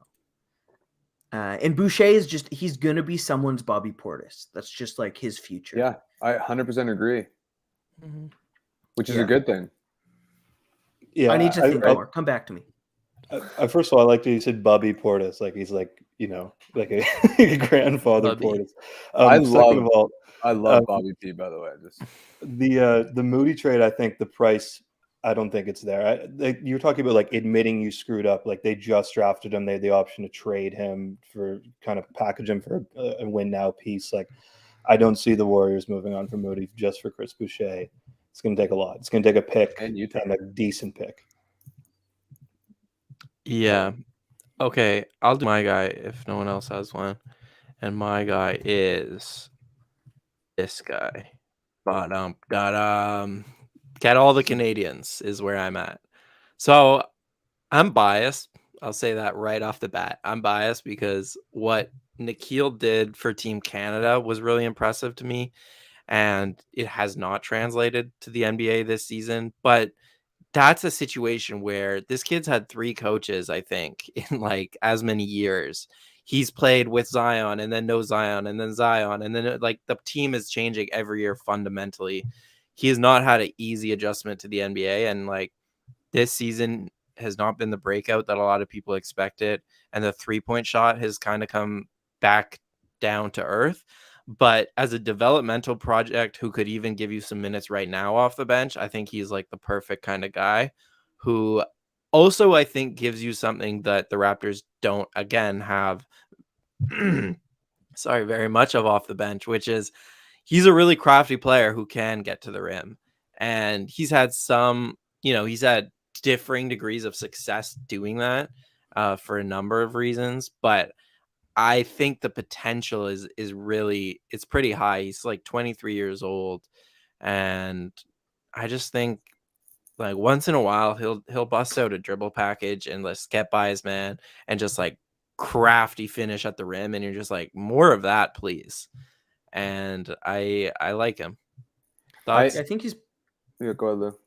I think he's probably like 3-4 years away from being the rotation guy he's going to end up at. Which is, I mean, that's the Precious Achiuwa like timeline, right? Yeah. So I think a lot of what we're talking about here is what's the timeline for this Raptors team? Are they going to be, because we all know the goal is contention. Like Masai is very open that he's not going to try to build a second round team that is successful but goes home every year. And are they going to try to contend in 2 years? In which case, a guy like Nikhil isn't like super helpful. They're going to try to contend in 5 years. So there's a lot of questions, that go into which guy you're targeting. I think Jalen Smith, for example, that's a closer timeline, right? Yeah. I don't necessarily agree. I don't think he's 3-4 years seems like a longer time. Like, in terms of the Raptors bench, like I'm not sure if he's 3-4 years from being a contributor at the Raptors on the Raptors bench. There aren't many. I mean, New Orleans worse, and that is true. But he's in a different situation. He's going to have more open shots in Toronto. He's going to like be in a more welcoming structure, etc. I just, again, it's a price thing. It just feels like I don't know what the Raptors have to give up that New Orleans willing to like move off a guy so quickly. I don't know. Yeah. What does this mean? Anyone else? Claxton? Can I float Mo Bamba? Yeah, Mo Are we Bamba. allowed to float Mo Bamba? All I'll Yeah. say is like if Mo Bamba was available at the whatever, let's say the Raptors are picking like 21st this year, would the Raptors draft him? Easily, right? Mhm. Like he still has the physical profile. He still has like the traits that you're looking for. Oh my god. Oh my god. Sorry. So good. I have Aiden as top left here. Yeah, I'm I trying to also figure out did. if that's me or not because I'm ready to. I think Am it I is. top left? There's no way. Aiden's the guy who actually knows basketball here. He's the Yeah, guy exactly. who It's coaches. the only Yeah. guy who knows how to play well. Well, I wouldn't go that far. Anyway, I think Mo still has the trait. So if it takes like a Boucher plus an unprotected first round pick, even Boucher plus an unprotected first and a swap next year type thing, I don't care. I'm all the way in on Mo Bamba. They're gonna have to pay him, and that's really the biggest issue here, the biggest roadblock in Bamba venture for most teams, and that's the reason that it's so hard to gauge his value around the league. But I don't know. He still has the traits and the physical profile. And at the end of the day, it's like when you talk about guys who are like in situations like Orlando or New Orleans, et cetera, it's like just get him in the door and we'll figure him out. They had a effed up life there. Oren, going back to Nah, I think someone said to me once that like those like 6'4", 6'5", he's 6'4", 6'5", right? Yeah, he's like 6'5". Those combo guards, they take a long time to develop. They're kind of like those second contract type guys. So it's like to lose point is like timeline wise, it's like, are we willing to pay to find out? Because it might take a little bit of time for him to like really hit his peak, which I think is very possible. Like I think you're right, he has the skill set. It's just like how raw is he currently? Yeah, and I mean, ideally, you're getting a guy who can do both, right? Who can contribute now, work through mistakes, and then peak a few years from now. And even Precious he's contributing right now, and he's getting better as the season goes along. So, yeah, and that's Mo Bamba too. Like to know whether the Raptors are willing to pay the currency, which is both money and playing time, to develop a guy. You have to look at it from Nick Nurse's perspective. And sure, Mo Bamba or Nah might put up 30-point games once a month and might flash all this, spectacular promise. But if they're not able to contribute most of the time they're on the floor in one way or another, then they're not going to pay that cost. And Precious, for all of everyone's criticism of him, is maybe Toronto's best inside defender. Like Pascal's sort of taken that leap, but he has been outrageous as a defender. He's been switchable. He's been their best rebounder. He has been phenomenal. And no matter how much he cramps the spacing and he cuts poorly and he calls his own number on offense, he's just doing good stuff. And I don't know if Bamba is going to be doing that good stuff for a high enough frequency that he's on the floor for Toronto to want to pay that cost. Mm-hmm. This is the part of the show. We made an hour and 40 minutes in. This is the part of the show where we start to talk about Pascal's improved rim protection. All right, guys, let's really delve into it now. No, but honestly, it's a good point. Yeah, do you want to respond to him, Kyle? No, I'm happy. This has been a marathon, honestly. I was not expecting this long. I think. Yeah, go ahead. Well, I was just going to say, if you're here, hit the subscribe button because we've had to push this really intensely to get up to the number we have, but it's been super high number. And instead of like relying on following every Raptors personality on Twitter, if you just subscribe, you'll just see it. It'll be that easy. I got two more baby ones. Do you want to hear them? Sure. I can go all baby, day. yes, baby.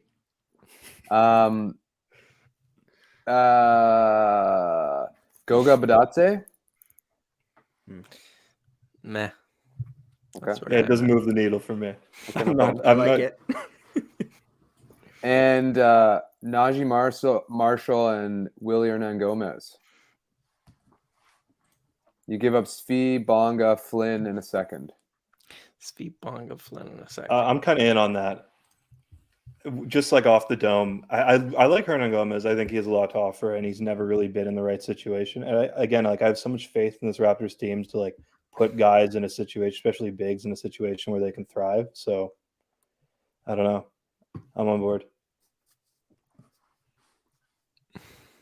Yeah, it's not like you're giving up a whole lot here, if we're being honest. No, it's just crud for crud. But Marshall's like an older like second year guy. Like there's some potential there.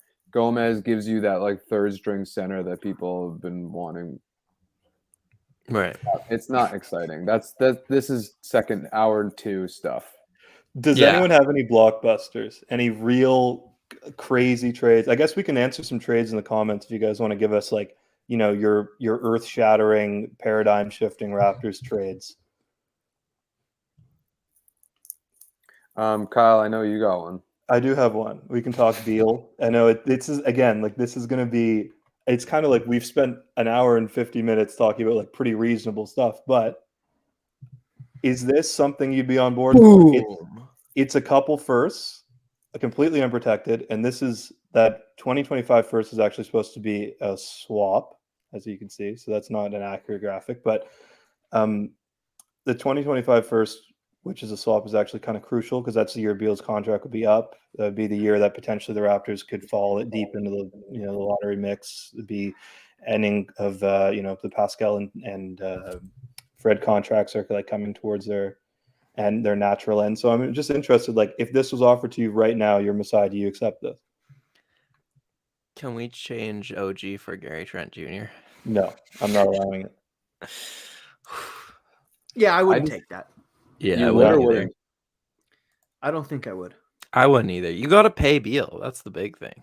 Yeah, so this framework is basically, it's sort of based on the Sportsnet article, which had, I believe, rather than the first round picks, had Gary Trent Jr. and then like another like salary filler coming back from the Wizards. So this is like essentially that trade, but the first round picks. Now, I think what's worth keeping in mind is that these 2022 and 2024 first round picks with Beal under contract, those are 20s picks. Like those aren't lottery picks unless something goes terrible. Mm-hmm. Look, I love Beal. Probably a lot more than most Raptors fans do.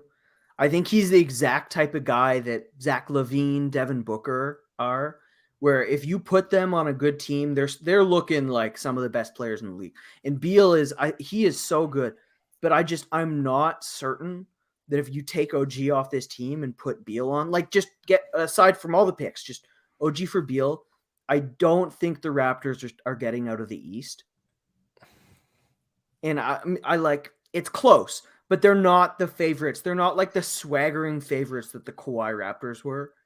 And then to mortgage the future like that, it's not a sale, it's a mortgage, let's say.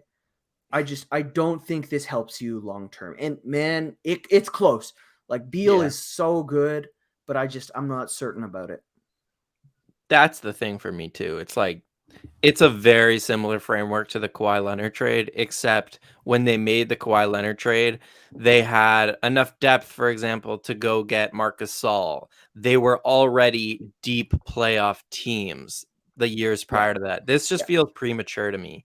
But it's definitely the type of framework that I could see the Raptors doing down like a year from now or 2 years from now.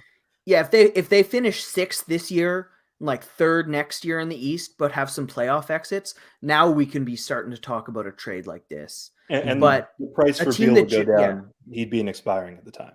So that's a team that didn't make the playoffs last year, I don't know. Yeah. For what it's worth, I'm not on board with this either. I was just trying to approximate the value of the Sportsnet trade as closely as possible. In fact, we opened the show by saying like, I'm not in favor of trading any picks. It was the one Sportsnet trade in that article. It was the one in that article that I was like mad about. Like all the other ones were like, yeah, these are reasonable. That one I was like, that's a lot. I think we should get out of here unless you guys are opposed to that. Do we want to take a couple of audience trades and just quickly tell them how bad they are or no? Well, this is terrible right here. Sorry, but that's awful. That's terrible. It's like, do we have to shit on all of our audience members? We like our audience. I would say that a Barnes Simmons, Siakam, OG 4 would be really fun to watch. It would be fun in certain ways for sure. If you like that kind of basketball, it'd be fun. We'd be a worse team. Yeah. But yeah. Okay, so we shot on that one.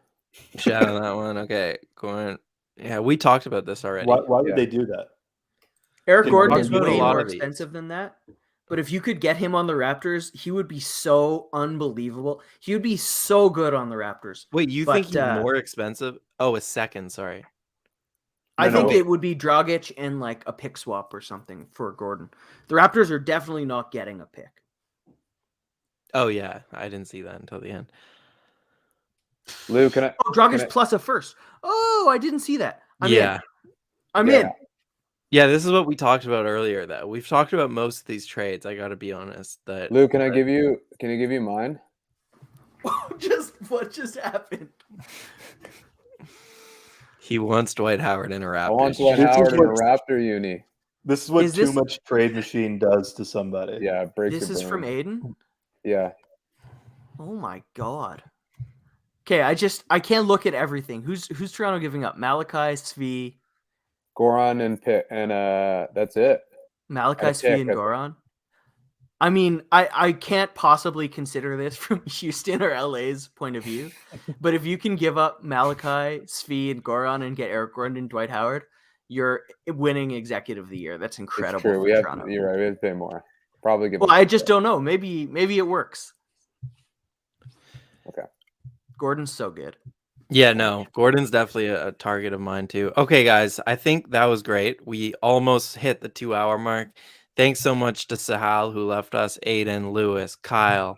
Thank you to all of our live viewers. We know that we had a lot and we really appreciate all of you. And I want to say that for anyone listening, we are going to go live at 2 p.m. on February 10th and do this again during the actual trade deadline. We did the same thing last year. It was a whole lot of fun. A bunch of Raptors Republic people came and hung out. We took questions, and basically we'll just be reacting to what the Raptors do at the trade deadline, what other NBA teams do at the trade deadline, or what the Raptors don't do. In that case, we'll all be very angry, and we'll all write Masai a notes app right on here. So that's going to be the case. 2 p.m. February 10th. Come Raptors Republic YouTube or Twitch channel, and we're going to do this thing right over again. We're going to do it again. But yeah, do you guys have any last words before we get out of here? I think it's funny No, that Chris had to go and then came back in the time we were broadcasting. Yeah, Happy birthday, Chris. that's true birthday celebration. Yeah, I love Yeah. you, buddy. That's my final thought. Thanks for having us, guys. And thanks, Don. You did a wicked job. Yeah, happy birthday to producer Chris. Thank you, Don, behind the scenes. Just a quick boop, just for helping us out there. The whole show, he's been doing this for 2 hours, so thank you very much to him. And again, we'll be back then, and we'll also After be back every game. tonight, I believe. After every single game. After every single Raptors game, we do this show live on YouTube where we react to the game, we show film, we analyze the game, we talk about stats, we talk about social media stuff. And yeah, if this is your first time viewing, that is kind of what this show is. So subscribe, and we'll see you next time. Good night, cruel world. Bye. You have to end the broadcast.